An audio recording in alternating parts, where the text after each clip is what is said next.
राम राम जी।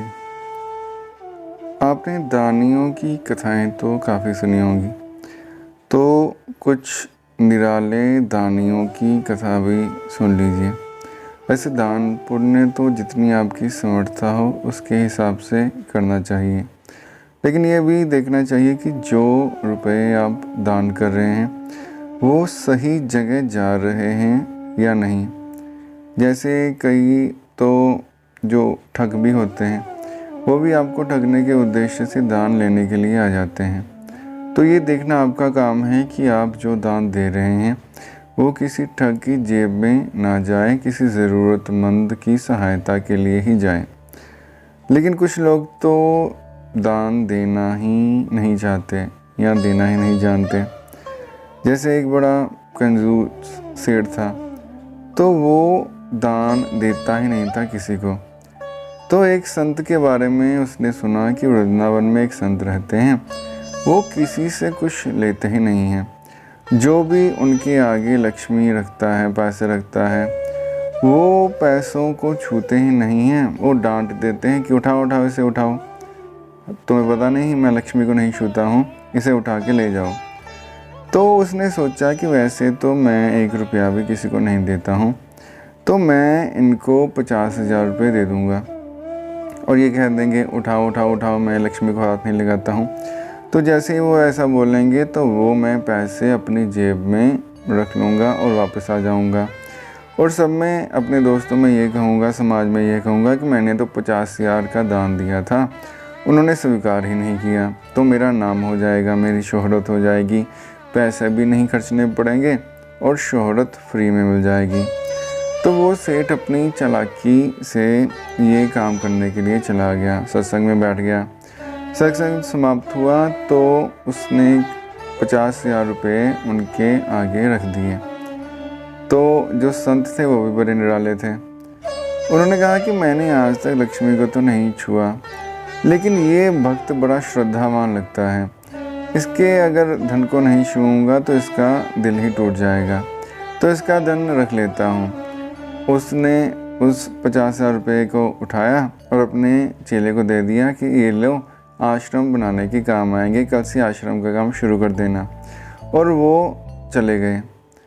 जब ये सब हुआ तो वो बेचारा सेठ वहीं बैठता सोचता ही रहा कि मेरे साथ ये बन क्या गया है। तो ऐसे भी सेठ होते हैं जो दान में भी चतुराई का इस्तेमाल करना चाहते हैं।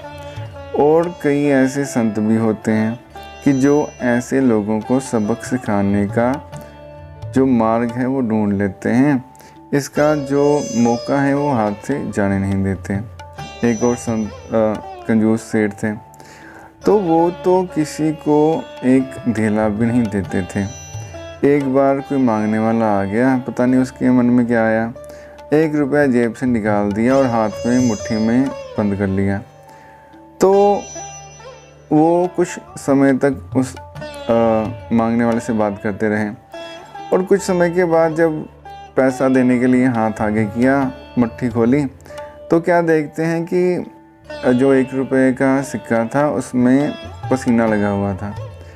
तो वो सेठ उस रुपये की तरफ देख के बोला कि तू क्यों रोता है, मुझे छोड़ के जाना तुझे पसंद नहीं है, चल मत रो, मैं तुझे नहीं दूंगा, अपने पास ही रखूँगा, अपने दिल के पास ही रखूँगा। और वो अपनी कमीज़ की जेब में डाल लेता है और उस मांगने वाले को भेज देता है खाली हाथ। तो ऐसे निराले दानी भी होते हैं कि जो 1 रुपया भी देना नहीं चाहते थे। और एक और दानी, तो वो जो दानी थे उन्होंने कहा कि मैं तो गुप्त दान में विश्वास रखता हूँ। उन्होंने 10 लाख रुपए का चेक अनाथ आश्रम के नाम काट दिया। अनाथ आश्रम वाले बड़े हैरान कि इसने तो कभी 100-200 रुपये भी नहीं दिए, 10 लाख का चेक कहाँ से काट दिया।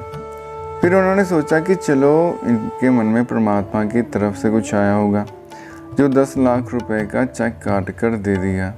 और वो चले गए बैंक में कैश करवाने। बैंक में गए तो बैंक वाले मैनेजर ने कहा कि इन्होंने तो साइन ही नहीं किए, साइन करा के ले आओ, पैसे मैं दे देता हूँ, इनके अकाउंट में करोड़ रुपये हैं, 10 लाख उसमें से दे दूँगा।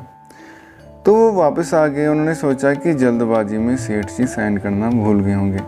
कोई बात नहीं, अभी साइन करा के ले आते हैं। तो जब वो सेठ जी के पास गए तो सेठ जी को बोला कि सेठ जी, जल्दबाजी में आप साइन करना भूल गए हैं, तो कृपया साइन कर दीजिए।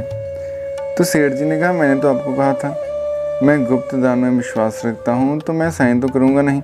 साइन करूँगा तो पता लग जाए कि दान मैंने दिया है। तो ये चेक आपका है 10 लाख का, अब कैसे कैश कराना है आपकी सिरदर्दी है। मैंने दान दे दिया है, मैं गुप्त दानी हूँ। तो ऐसे भी कई निराले दानी होते हैं। तो ये तो सारी हुई व्यंग की बातें, हंसी मजाक की बातें। लेकिन जो शास्त्र हैं, वेद हैं, धार्मिक ग्रंथ हैं, वो दान को काफ़ी उत्तम मानते हैं। लेकिन दान अपनी समर्था के अनुसार देना चाहिए। जितनी आपकी समर्था हो, जितनी आपकी जेब अलाउ करती है, उतना दान देना चाहिए। लेकिन दान भी उसको देना चाहिए जिसे ज़रूरत हो।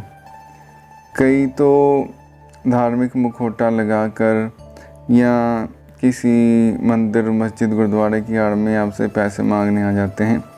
तो ये भेद करना आपको आना चाहिए कि सही योग्य व्यक्ति जो है कौन है और अयोग्य कौन है, ठग कौन है। तो उन दोनों में विवेक पूर्वक विचार करके जो योग्य हैं, जो ज़रूरतमंद हैं, उनको देना चाहिए। और एक रीचेक ज़रूर करना चाहिए कि जो आपने पैसे दिए हैं, एक पारदर्शिता के साथ देखना चाहिए कि वो सही जगह लगे हैं या नहीं लगे। जो ज़रूरतमंद हैं उनकी सहायता ज़रूर करनी चाहिए, लेकिन जितनी आपकी समर्था हो उसके अनुसार। इसलिए अपनी समर्था को बढ़ाइए। जो धर्म कहता है वो कभी ये नहीं कहता कि जो भगवान को मानने वाला है वो कोई व्यापार ना करे या ज़्यादा धन ना कमाए। वो सिर्फ ये कहता है कि जो धन कमाया जाता है उसमें किसी का हक ना मारा हो, उसमें किसी का खून ना निचोड़ा हो, वो सही ढंग से कमाया गया पैसा हो। तो सही ढंग से कमाए गए पैसे में से दान करना भी उत्तम होता है। आप किसी की सहायता तभी करोगे जब आप खुद सामर्थ्यवान हो। अगर आप खुद ही धक्के खा रहे हो, खुद ही आपका कोई ठिकाना नहीं है, कोई अच्छा कामकाज नहीं है, कोई अच्छी नौकरी नहीं है, तो किसी को सहारा नहीं दे सकते। अगर आप खुद सबल हो तो ही किसी बेसहारे को सहारा दे सकते हो। अगर आप खुद ही डावाडोल हो तो किसी का सहारा नहीं बन सकते।